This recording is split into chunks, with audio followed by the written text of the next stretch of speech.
a very violent active dust storm right at gale could cause a problem, but that's not typical of the season at all. In fact, the risk of an active dust storm right over gale, we realized was extremely small. It's never actually been seen.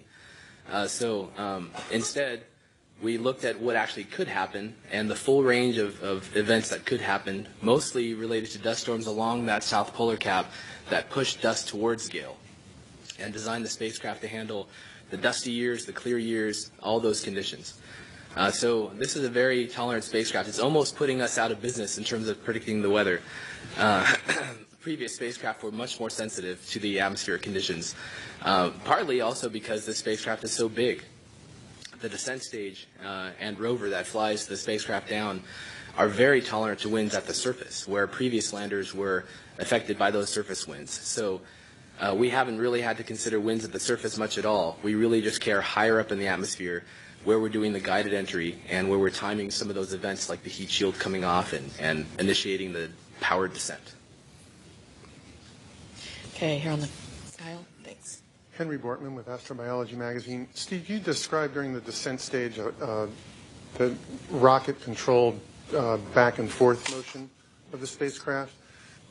And correct me if I'm wrong, but that's not only to more accurately position the craft for landing, but it's also kind of like doing switchbacks and controlling or targeting a specific rate of descent? Sure. So when we first enter the atmosphere, the first thing we do is we enter what we call range control. And I can demonstrate briefly here. Instead of flying sort of straight into the atmosphere where the nose of the spacecraft is kind of pointed straight ahead, we actually fly in with a little bit of a tilt.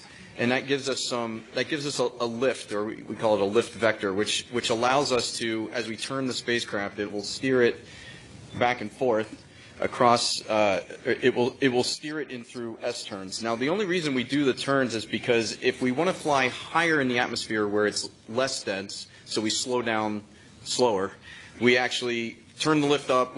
That'll make the spacecraft fly a little bit higher where the air's thinner, and we won't slow down as quickly. And if we need to dip down into the denser atmosphere, we turn the lift to the side. The spacecraft will sink a little bit.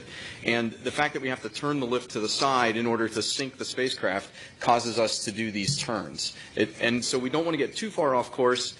As we start to drift off to one side, we'll flip over and fly the other way. And we just keep sort of flying back and forth. All the while, what we're actually controlling is how high or low we're flying through the atmosphere to stay in a certain range of deceleration to bring us to a stop over the target. I hope. All right, I'm going to see if there's anyone from the NASA social event that would like to ask a question. We have one here in the front. We can get a microphone to, or raise your hand a little higher so they can see you. And then give us your name and where you're from. Hi, I'm Rachel Sanders. I guess I'm from the internet. So you were talking about the landing of this, and so can you talk a little bit about how it tries to land in that ellipse, how it does any hazard avoidance, where it decides to land, and things like that? Thank you.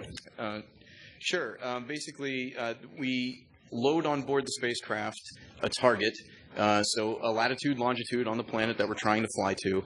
And right before entry, descent, and landing starts, you may have heard us talk about entry parameter updates that we do periodically. And all we're doing there is we're telling the spacecraft, when you start entry, descent, and landing, you are here. So you can imagine you're given a map, and we're putting the dot on the map of where the spacecraft is starting. And so on board, it's constantly sensing how much it's turning and how much it's slowing down. And so it's sort of calculating where it is on that map and trying to fly itself to the target that we have preloaded. Now, we don't do any hazard detection and avoidance. We sort of did that manually ourselves by placing the ellipse in an area where the number of rocks or slopes that would exceed the capability of our touchdown system, where there was low probability of encountering stuff like that. So we find a nice safe place to put the ellipse down. So we put it down, we pick the X marks the spot, and we tell the spacecraft fly to that X. All right, we have time for one more question, and let me see if there's You have not asked a question yet, correct? Okay, let's take you, and then others. You can come up after the press conference and ask some more questions. Brad Snoder, Western Washington University Planetarium in Bellingham, Washington. Do you have an idea in mind for naming the rocks in the landing site? Yeah, that's a good question. I'll start just with some of the bigger features. Gale Crater was named by the people who name these things on planets, the International Astronomical Union and the other mappers. He's an Australian astronomer who lived a long time ago. We didn't come up with that name. Also, that same body has named the major features on Mars for the historical, what they call albedo features, going all the way back to telescopic days. They're bright and dark patches on Mars. And the closest one of those features to Gale Crater is called Aeolus. And so the official names really of the mound inside of Gale Crater where we're going is called Aeolus Mons, Mount Aeolus really in Latin, I guess. The team has also informally named that feature inside of Gale Crater Mount Sharp in honor of Robert Sharp, who was a planetary geologist at Caltech, and really one of the founders of planetary geology, who brought Earth geology to Mars in the early days of the Mars Mariner missions. Once we get on the surface, we'll start naming those smaller features as well. And the team is still working through exactly how that'll happen. What they have done, as John Grotzinger told you a few days ago, is divided the entire area where we're going to be exploring up into these quads, this grid pattern. And each scientist on the team who has been looking at that grid will come up with a naming scheme for features in that area. And that's sort of how we'll go about it. I don't have any of those for you right now, but that's something that we'll be working on. Okay, I'm told we have time for one quick question and answer. So I'm going to go with the hand I saw first, and that was over here on this side, all the way up on the aisle. Thanks. Irene Klotz with Reuters. Ashwin, could you just describe the other, I guess the scene at Mars? As you said, it's going to be 3:30 in the afternoon there. What's the temperature? What do you expect the winds to be? What color are those ice clouds? Thanks. Sure. Yeah, based on our orbital reconnaissance, we believe that there'll be a little water ice haze. So it'll be a late afternoon day on Mars when we land. We won't see this right away with those black and white pictures, which are more pointed to the ground. But in the next few days, we'll be inside this deep topographic hole on Mars. Gale Crater is a hole punched into the surface of Mars. And as such, there may be these water ice clouds that a haze overhead. The sun will set, on the rim of the crater, maybe a little earlier than it does in other places, because we're inside this hole. We'll be looking out towards the mound. The skies will be pink, of course. We are in an equatorial site, so we won't have a big seasonal range of extremes over the year. That's one thing that actually worked out pretty nicely with this site. But it is cold. It's Mars. So we expect temperatures maybe at plus 10 Fahrenheit or so in the day, and maybe minus 100 or so Fahrenheit at night. So it's a good swing of temperatures.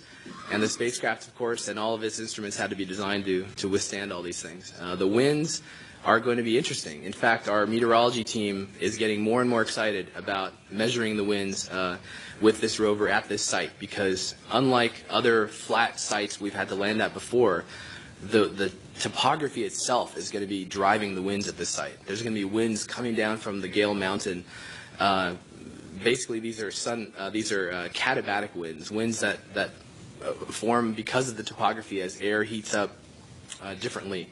And so this wind will come down the mountain in the afternoon and rise up the mountain at night. Won't be violent, no harm to the spacecraft, but we'll be able to measure really how the winds swirl around inside this crater. The final thing is you may notice that there's dune fields around the Mount Sharp. And one of the interesting things we'll be doing is trying to understand how that complex wind field inside this crater has resulted in the geologic story at Gale. How has it eroded the mound? And how has it moved these dunes around that we see today? All right, that's going to conclude today's news conference. Thank you so much for joining us. We'll give you a little bit of the schedule for tomorrow. We will be back at 9:30 a.m. tomorrow Pacific time for our final pre-landing briefing and a new update on the status of the spacecraft and landing. At 3 p.m., we invite you to join us for a chat with NASA Associate Administrator John Grunsfeld and JPL Director Charles Alachi. And our commentary will begin tomorrow evening at 8:30 p.m. Pacific Daylight Time. We hope you will join us for that. Thank you so much for joining us, and broadcasters, please stand by for a replay of today's images. Thank you.